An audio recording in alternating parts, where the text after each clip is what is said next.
So hello everybody, how are you doing? Today we are sitting in a bit different car, I would say. Today it's no performance car, but it's a very wonderful, luxurious 7 Series. This is not a press car of BMW, but a car that we recently have.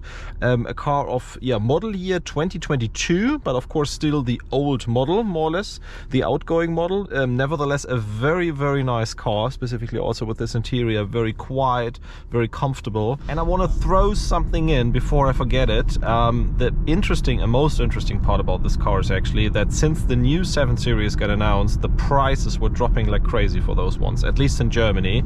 You can get cars that are a year old, have 15,000 kilometers, 20,000 kilometers, not more, with a very, very good spec for the 730s, I would say, for about 75,000 euros. And considering the fact that those cars were at 120, 130, maybe even 150, depending on the engine that you pick, that is a very, very significant price drop.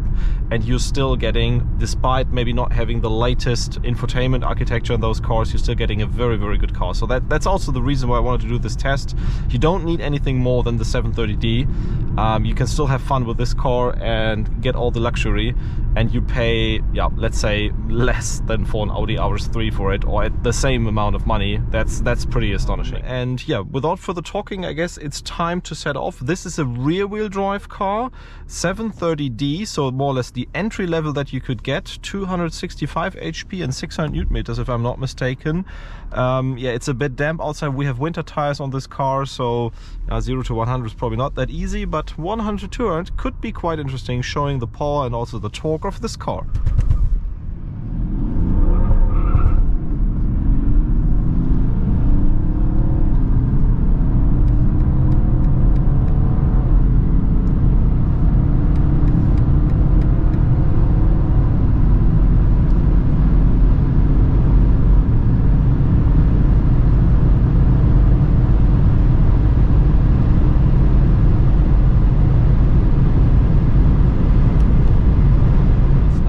How fast the 730D goes, 100 to 200.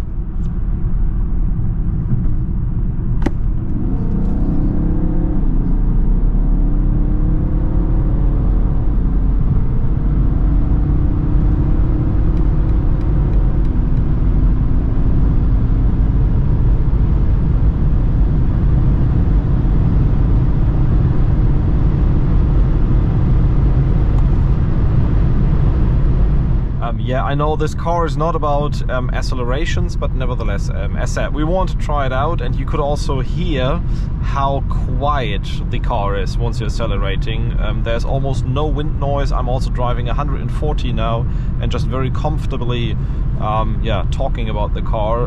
In other cars I would have to slow down in order to do the moderation here. The time from 0 to 100, of course, you could feel there was a lot of wheel spin at the rear axle. The car was never really giving full power. Was still a 6 point something. I was astonished by that, honestly, that it worked so well under dry conditions. You can at least shave a second off of that time. 100 to 200 was around 16 seconds. This is what we've seen. Also multiple runs, they were always showing a 16 up front here, low 16 usually, and even a 15.8 with that corrected time, a 15.9 I think.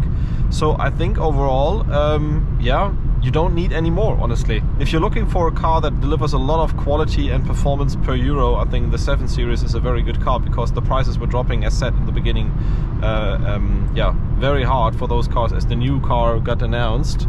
And therefore I think it's a very interesting option you should consider once you're, let's say, in the market for a 2-year-old car, a diesel engine, want to spend about 70,000 euros, something like that, want to cover long distances, still want to have all the luxury and premium of a class upper.